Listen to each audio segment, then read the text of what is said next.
जय माता दी।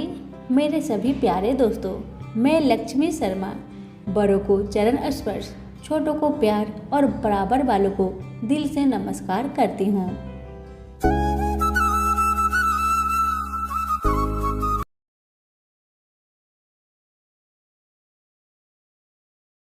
आज मैं आप सभी को सुनाऊंगी चैत्र मास में सुनी जाने वाली महापुण्य फल देने वाली 5 कथाएं। कथाओं को पूरा सुनिए और अगर अच्छी लगे तो लाइक करके दूसरों को भी शेयर कीजिए। अब सुनिए कथा। भगवान श्री राम, लक्ष्मण और सीता जी पिता दशरथ जी की आज्ञा से वनवास जाने लगे। रास्ते में सभी तीर्थ गंगा, यमुना, गोमती नदियों में प्रीत तर्पण कर वन में कंदमूल फल फूल खाते हुए वन में अपना समय व्यतीत करने लगे। कार्तिक का महीना आया। एकम के दिन लक्ष्मण जी ने राम जी की आज्ञा से फल फूल लाकर माँ सीता को दिए। तब माँ सीता ने 4 पतल परोसी। तब लक्ष्मण ने पूछा, भाभी माँ, हम 3 हैं, फिर 4 में क्यों परोसा? तब माँ सीता बोली, 1 पतल में गाय माता के लिए है। राम जी, लक्ष्मण जी गाय माता को पतल परोस दी। तब राम जी ने पूछा, सीता जी, आपने खाना शुरू क्यों नहीं किया? तब सीता माँ बोली, मेरी तो राम कथा सुनाने का नियम है। राम कथा सुनने के बाद ही मैं फल ग्रहण करूंगी। तब राम जी बोले, मुझे कथा सुना दो। लक्ष्मण जी बोले, मुझे सुना दो। तब माँ सीता बोली, औरत की बात औरत सुने। आप मेरे पति हो, आप मेरे देवर हो, आपसे कैसे कहूँ? तब लक्ष्मण जी ने अपनी माया से एक नगरी का निर्माण किया। उस नगरी में हर चीज की सुख सुविधा थी। उस नगरी में सब चीजें सोने की थी, इसलिए नगरी का नाम सोना नगरी रखा। सभी नगर वासियों को घमंड हो गया। उस नगर में कोई गरीब नहीं था। जब सीता जी कुएं पर पानी लेने गई और पनिहारिनों से राम राम किया तो कोई नहीं बोली। थोड़ी देर में एक छोटी कन्या आई। सीता जी उनसे राम राम बोली और कहा कि बाई, राम कथा सुनेगी? तब वह बोली, मेरे तो घर में काम ही काम है। सीता जी ने कहा, मेरे पति राम और देवर लक्ष्मण भूखे हैं। तब लड़की बोली, मेरी माँ मेरा इंतजार कर रही है। वह लड़की वहां से जाने लगी। तब माँ सीता के क्रोध से सारी नगरी साधारण सी हो गई। जब लड़की घर गई तो माँ बोली, भाई ये क्या हुआ? तब लड़की बोली, मेरे को नहीं पता। वहां पर एक साध्वी बैठी थी, मुझे राम कथा सुनने के लिए बोली, पर मैं तो कथा नहीं सुनी। यदि उसने कुछ किया हो तो पता नहीं। तब उसकी माँ ने उसको वापस जाकर कथा सुनने को कहा। लड़की ने वापस जाकर कथा सुनने से मना कर दिया। तब उसकी बहू बोली, आपकी आज्ञा हो तो कहानी सुनकर मैं आती हूँ। जब बहू कुएं पर गई तो पानी भरे और खाली करे। तब सीता जी ने कहा, आपके घर पर कुछ काम नहीं है क्या? तब वह बोली, माता जी, मैं तो सारा काम करके आई हूँ। तब माँ सीता बोली, तू मुझे माँ कहकर बुलाई। यदि तुझे समय हो तो मेरी राम कहानी सुन लेगी। तब वह बोली, माता जी कहानी सुनाओ, मैं प्रेम से कहानी सुनूंगी। सीता माता ने कहानी शुरू की। चंदन चौकी मोतिया हार, राम कथा महड़े हृदय रो आधार। राम कथा सुनाऊं, राम ने मनाऊं, राम कहे तो परदेश में जाऊं। सीता जी ने कहा, हे बाई, तूने मेरी मृत्यु लोक में मदद करी, भगवान तेरी स्वर्ग लोक में रक्षा करेंगे। सीता जी ने राम कथा सुनाई। बाई ने कथा सुनी। आओ राम, बैठो राम, जल भर झाड़ी लाई राम, केला रे दातुन लाई राम, ठंडा जल भर लाई राम, समडो पधारो राम। झगलैया टोपी लाई राम, करा किंगली लाई राम, स्वर्ण सिंहासन लाई राम, तापर आप बिराजो राम, झालर टिकारा लाई राम, शंख ध्वनि गरनाऊ राम। हिडवे हीरा सोवे राम, निरखता मन मोहे राम। चरण शरण में आई राम, शरण आपली ले लो राम। माखन मिश्री लाई राम, माखन मिश्री ओरोगो राम। दूध भर कटोली राई राम, मेवा चिरंजीवी परशुराम। खाती मीठी चाखा राम, चरखो परखो अरगो राम। रूच रूच भोग लगाओ राम, जो भावे सो ले लो राम। जल भर झाड़ी लाई राम, अभी आचमन करियो राम। देश्याम गमछो लाई राम, हाथ मुँह पोछ लियो राम। पुष्प सु सेज बिछाओ राम, अंतरिया छिड़काऊ राम। हिंगलू डोलिया डलारू राम, सीता जी चरण दबावे राम। सुख भर सेज पोढ़ो राम, हजार पंख डोलू राम। थामे राम महामे राम, रोम रोम में राम ही राम। घट घट माए बिराजो राम, मुख में तुलसी बोलो राम। बोलो पंछी राम राम, पूर्ण होवे मंगल काम। राम कथा पूर्ण हुई तो सीता जी ने कहा, हे भाई तूने मेरी राम कथा सुनी, मेरी सहायता की। राम जी लक्ष्मण को जिमाया है, भगवान तेरी भी रक्षा करेंगे, तुझे स्वर्ग का सुख मिलेगा। सीता माता ने उपहार स्वरूप अपने गले का हार दे दिया। जब वह घर गई तो उसके मटका सब सोने के हो गए। सासू जी ने कहा, ये सब तू कहाँ से लाई? बहू ने कहा, मैंने सीता माता की राम कथा सुनी, ये सब उसी का फल है। सासू जी ने कहा, प्रतिदिन राम कथा सुन आना।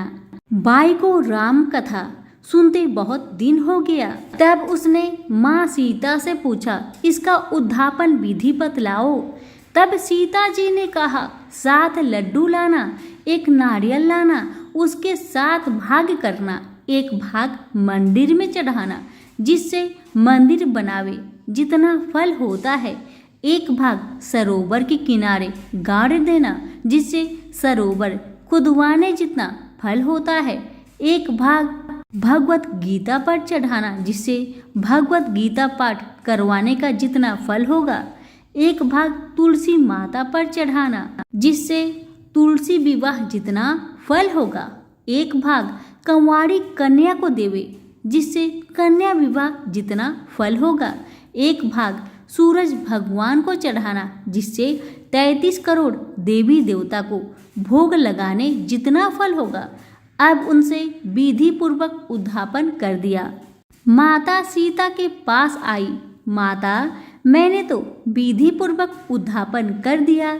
अब 7 दिन बाद बैकुंठ से विमान आ गया। 7 दिन पूरे हुए, विमान आया तो बहू ने कहा, सासू जी स्वर्ग से विमान आया है।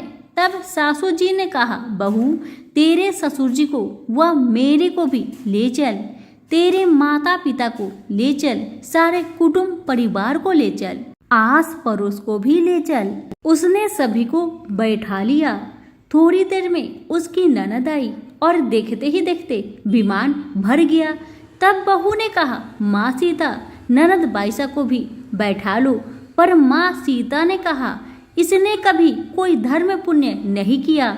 तब बहू ने कहा, बाईसा आप पहले कार्तिक मास में राम लक्ष्मण की कथा सुनना, उसके बाद आपके लिए बैकुंठ से विमान आएगा। गांव के सारे लोग एकत्र हो गए और पूछने लगे, बाई तूने ऐसा कौन सा धर्म पुण्य किया?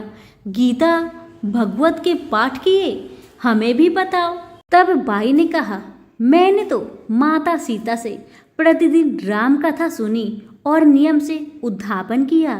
तब समस्त ग्रामीण राम कथा सुनने के लिए जिद करने लगे। तब बाई राम कथा कहने लगी और सब नर नारी सुनने लगे। राम कथा संपूर्ण होते ही समस्त नगरी सोने की हो गई। बाई ने कहा, जो कोई राम कथा सुनेगा उसको मेरे समान ही फल मिलेगा। सब राम लक्ष्मण जी की जय जयकार करने लगे और विमान स्वर्ग में चला गया। 7 स्वर्ग के दरवाजे खुल गए।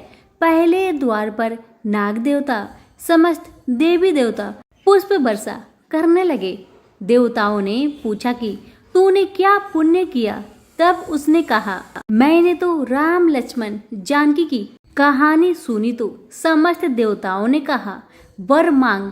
तब उसने कहा, मेरे तो सब सिद्धियां है, मुझे यह वर दो कि जो भी श्रद्धा व भक्ति से राम कथा राम लक्ष्मण जानकी की कहानी सुनेगा उसको मेरे समान ही फल मिले। सभी देवताओं ने पुष्प वर्षा करते हुए तथास्तु कहा। चारों ओर राम की जय जयकार होने लगी। सभी प्रेम से कहिए, राम लक्ष्मण जानकी माता की जय हो। इसी गांव में एक बुढ़िया माई रहती थी। वह हमेशा मिट्टी की गणेश जी की पूजन किया करती थी।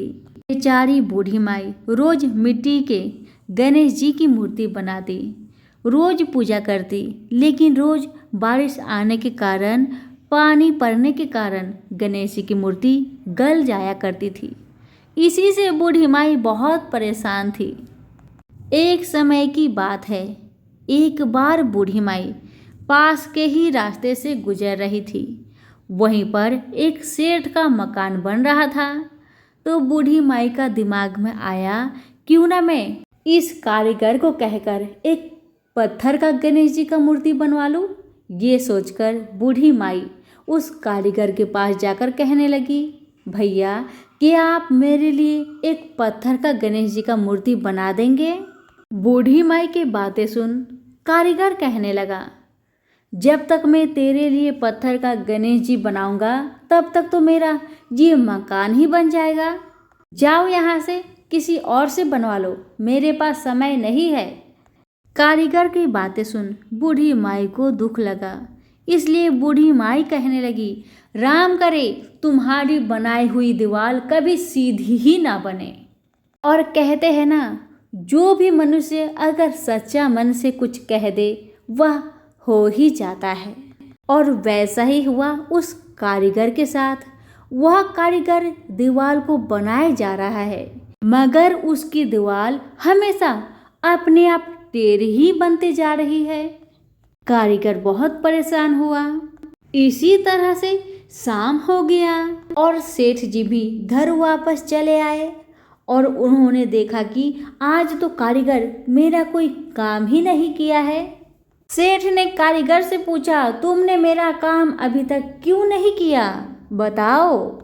तब कारीगर कहने लगा, क्या बताऊं सेठ जी, सुबह सुबह एक बूढ़ी माई यहाँ पर आई थी। उसने मुझसे कहा कि मेरे लिए एक पत्थर का गणेश जी बना दो। मैंने कहा, जब तक तुम्हारा पत्थर का गणेश बनाऊंगा तब तक मैं अपना काम ना कर लूं। मैंने गणेश जी बनाने से इनकार कर दिया। तब बुढ़िया माई ने कहा, भगवान करे तेरी दीवार टेढ़ी हो जाए। और तब से ही मेरी बनाई हुई दीवार सीधी बनने का नाम ही नहीं ले रहा। तब सेठ ने उस बूढ़ी माई का पता लगाकर उनके घर गया और बूढ़ी माई से बोला, हे बूढ़ी माई, मैं तुम्हारे लिए सोने का गणेश बना दूंगा, बस हमारी दीवार को तुम सीधी कर दो। सेठ ने बूढ़ी माई को सोने का गणेश जी दे दिया। बूढ़ी बहुत ही प्रसन्न मन से गणेश जी को लेती है और सेठ का दीवार अपने आप सीधी हो जाती है।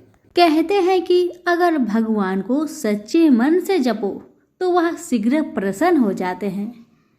फिर चाहे आप ईश्वर को किसी भी नाम से याद करो, जप करो। भगवान विष्णु के एक ऐसे ही सच्चे भक्त की कहानी इस प्रकार है कि एक बार एक सीधा साधा अनपढ़ गंवार किसान था।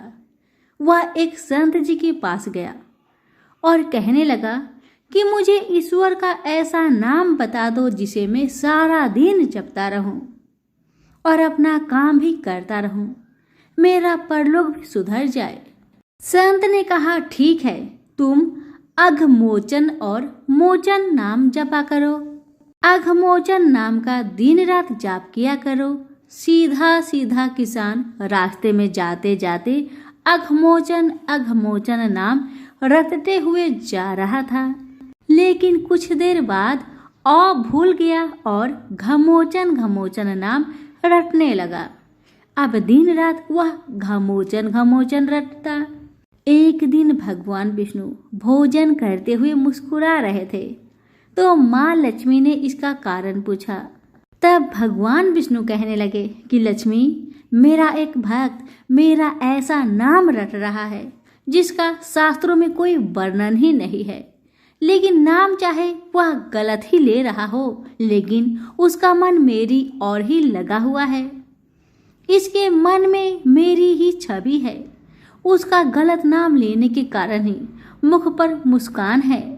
माँ लक्ष्मी कहने लगी, आपको लगता है कि यह आपका सच्चा भक्त है, तो चलिए इसकी परीक्षा लेते हैं। विष्णु जी कहने लगे कि लक्ष्मी, अगर तुम्हारी ऐसी इच्छा है तो चलो धरती पर चलते हैं। दोनों ने साधारण से स्त्री और पुरुष का रूप धारण कर लिया और किसान के खेत के पास पहुंचे। भगवान विष्णु कहने लगे, लक्ष्मी, परीक्षा तुमने लेनी है, इसलिए तुम किसान के पास जाओ।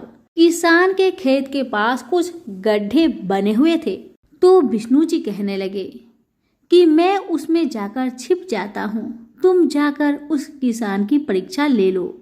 माँ लक्ष्मी उस किसान के पास गई और बार बार उससे पूछने लगी कि तुम किसका नाम जप रहे हो।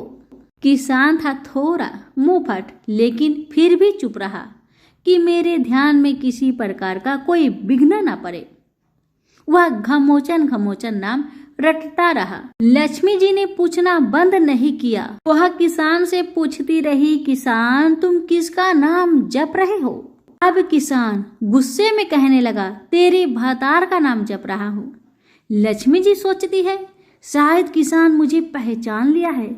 लक्ष्मी जी फिर से पूछती है, अगर मेरे भतार का नाम जप रहे हो तो बताओ मेरा भतार कहाँ है? किसान और गुस्से से बोला, यही कहीं पर होगा, जाओ ढूंढ लो।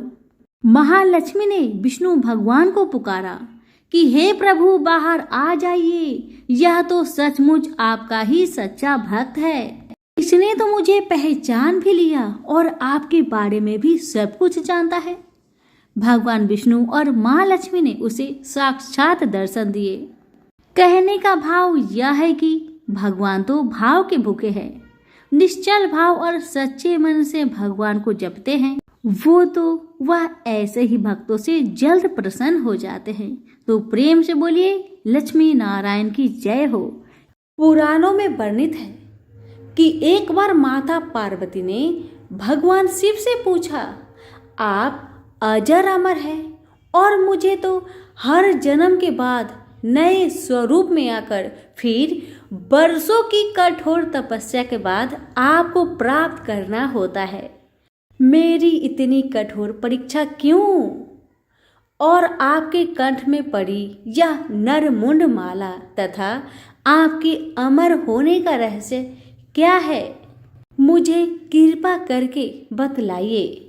तब भगवान शंकर ने माता पार्वती से एकांत और गुप्त स्थान पर अमर कथा सुनने को कहा, जिससे कि अमर कथा कोई अन्य जीव न सुन पाए, क्योंकि जो कोई भी इस अमर कथा को सुन लेता है वह अमर हो जाता है। शिव जी ने पार्वती को इसी परम पावन अमरनाथ की गुफा में अपनी साधना की अमर कथा सुनाई थी, जिसे हम अमरत्व कहते हैं। भगवान भोलेनाथ ने अपनी सवारी नंदी को पहलगाम पर छोड़ दिया, जटाओं से चंद्रमा को चंदन नाड़ी में अलग कर दिया और गंगा जी को पंचतरणी में तथा कंठा भूषण सर्प को शेष नाग पर छोड़ दिया। इस प्रकार इस पड़ाव का नाम शेष नाग पड़ा। अगला पड़ाव गणेश पड़ता है। इस स्थान पर बाबा ने अपने पुत्र गणेश को छोड़ दिया था, जिसको महागुना का पर्वत भी कहा जाता है। पिसु घाटी में पिसु नामक कीड़े को भी त्याग दिया। इस प्रकार महादेव ने जीवनदायिनी पांचों तत्वों को भी अपने से अलग कर दिया। इसके बाद माँ पार्वती के साथ उन्होंने गुप्त गुफा में प्रवेश किया और अमर कथा माँ पार्वती को सुनाना शुरू किया। कथा को सुनते सुनते देवी पार्वती को नींद आ गई और वह सो गई, जिसका शिव जी को पता नहीं चला। भगवान शिव अमर होने की कथा सुनाते रहे। उस समय दो सफेद कबूतर शिव जी से कथा सुन रहे थे और बीच बीच में गूगू की आवाज निकाल रहे थे। शिव जी को लगा कि माता पार्वती कथा सुन रही है और बीच बीच में हुक्कार भर रही है। इस तरह दोनों कबूतरों ने अमर होने की पूरी कथा सुन ली। कथा समाप्त होने पर शिव का ध्यान पार्वती की ओर गया, जो सो रही थी। जब महादेव की दृष्टि कबूतर पर पड़ी तो वे क्रोधित हो गए और उन्हें मारने के लिए आगे बढ़े। इस पर कबूतरों ने भगवान शिव से कहा, हे प्रभु, हमने आपसे अमर होने की कथा सुनी है। यदि आप हमें मार देंगे तो क्या अमर होने की यह कथा झूठी नहीं कहलाएगी?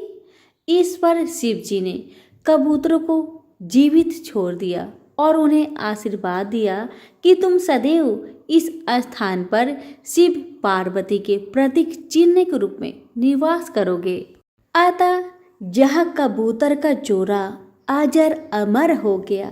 कहते हैं आज भी इन दोनों कबूतरों का दर्शन भक्तों को यहाँ प्राप्त होते हैं।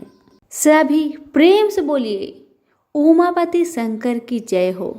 प्राचीन समय की बात है। एक नगर में एक बड़ा व्यापारी रहता था। वह जहाजों में माल लादकर दूसरे देशों में भेजा करता था, परंतु उसकी पत्नी अत्यंत कंजूस थी। वह किसी को एक दमड़ी भी नहीं देनी चाहती थी। एक बार सेठ जब दूसरे देश व्यापार करने गया तो पीछे से बृहस्पति देव ने साधु का वेश में उसकी पत्नी से भिक्षा मांगी। व्यापारी की पत्नी बृहस्पति देव से बोली, हे साधु महाराज, मैं इस दान और पुण्य से तंग आ गई हूँ। आप कोई ऐसा उपाय बताए जिससे मेरा सारा धन नष्ट हो जाए और मैं आराम से रह सकूं। मैं यह धन लुटता हुआ नहीं देख सकती। बृहस्पति देव ने कहा, हे देवी, तुम बड़ी विचित्र हो। संतान और धन से कोई दुखी होता है? अगर अधिक धन है तो इसे शुभ कार्यों में लगाओ। कुंवारी कन्याओं का विवाह कराओ। विद्यालय और बाग बगीचों का निर्माण कराओ। ऐसे पुण्य कार्य करने से तुम्हारा लोक परलोक सार्थक हो सकता है। परंतु साधु की इन बातों से व्यापारी की पत्नी को खुशी नहीं हुई। उसने कहा, मुझे ऐसी धन की आवश्यकता नहीं है जिसे मैं दान में दूं। तब बृहस्पति देव बोले, यदि तुम्हारी ऐसी इच्छा है तो तुम एक उपाय करना। 7 बृहस्पतिवार घर को गोबर से लिपना, अपने केशों को पीली मिट्टी से धोना, केशों को धोते समय स्नान करना, व्यापारी से हजामत बनाने को कहना, भोजन में मांस मदिरा खाना, कपड़े अपने घर धोना। ऐसा करने से तुम्हारा सारा धन नष्ट हो जाएगा। इतना कहकर बृहस्पति देव अंतर्ध्यान हो गए। व्यापारी की पत्नी ने बृहस्पति देव के कहे अनुसार 7 बृहस्पतिवार वैसा ही करने का निश्चय किया। केवल 3 बृहस्पतिवार बीते थे कि उसके समस्त धन संपत्ति नष्ट हो गई और वह परलोक सिधार गई। जब व्यापारी वापस आया तो उसने देखा कि उसका सब कुछ नष्ट हो चुका है। उस व्यापारी ने अपनी पुत्री को सत्वाना दी और दूसरे नगर जाकर बस गया। वहाँ वह जंगल से लकड़ी काट कर लाता और शहर में बेचता। इस तरह वह अपना जीवन व्यतीत करने लगा। एक दिन उसकी पुत्री ने दही खाने की इच्छा प्रकट की, लेकिन व्यापारी के पास दही खरीदने के पैसे नहीं थे। वह अपनी पुत्री को अवशासन देकर जंगल में लकड़ी काटने चला गया। वहाँ एक वृक्ष के नीचे बैठ अपनी पूर्व दशा पर विचार कर रोने लगा। उस दिन बृहस्पतिवार था। तभी वहाँ बृहस्पति देव साधु के रूप में सेठ के पास आए और बोले, हे मनुष्य, तू इस जंगल में किस चिंता से बैठा है? तब व्यापारी बोला, हे महाराज, आप सब कुछ जानते हैं। इतना कहकर व्यापारी अपनी कहानी सुनाकर रो पड़ा।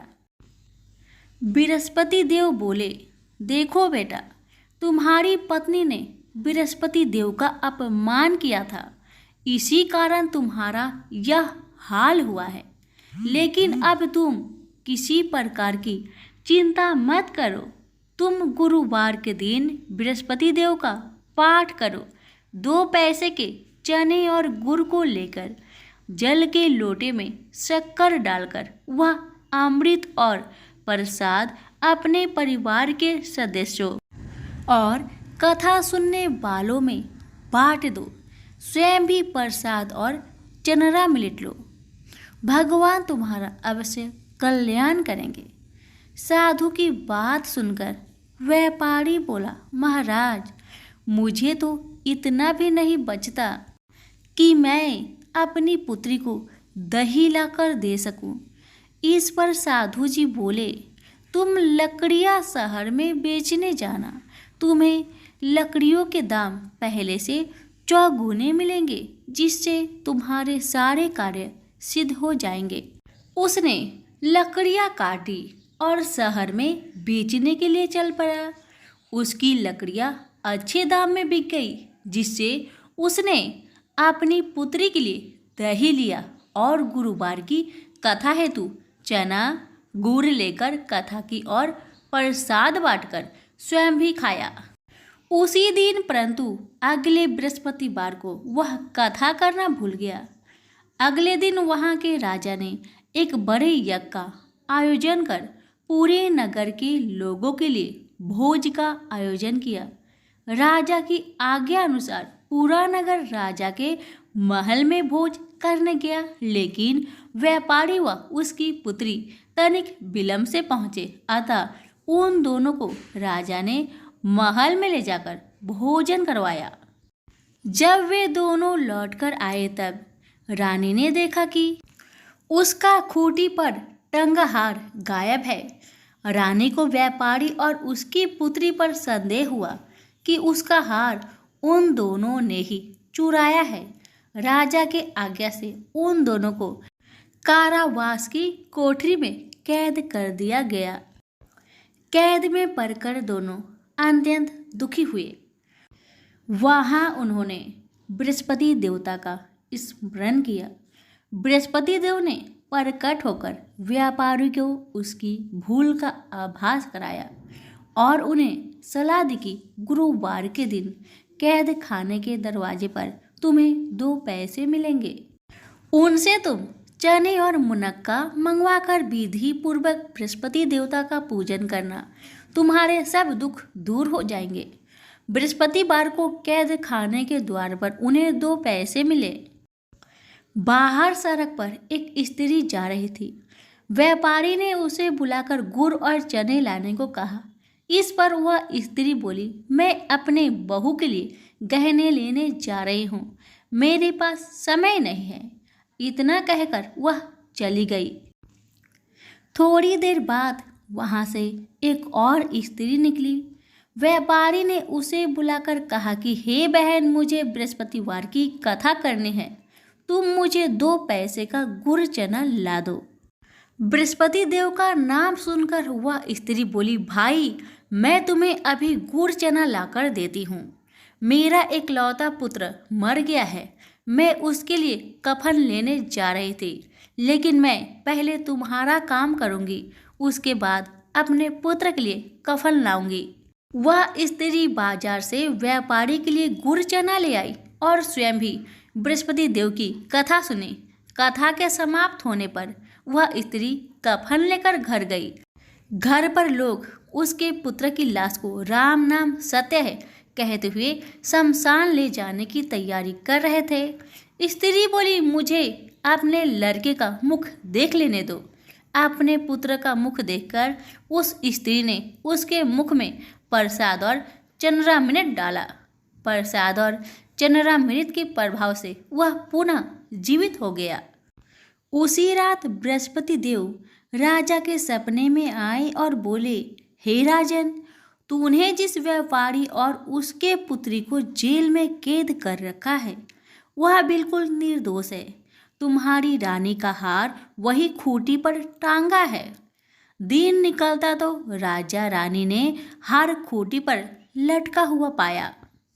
राजा ने उस व्यापारी और उसकी पुत्री को रिहा कर दिया और उन्हें आधा राज्य देकर उसकी पुत्री का विवाह उच्च कुल में कराकर दहेज में हीरे जवाहरात दिए। सभी प्रेम से बोलिए, बृहस्पति देव की जय हो, विष्णु भगवान की जय हो।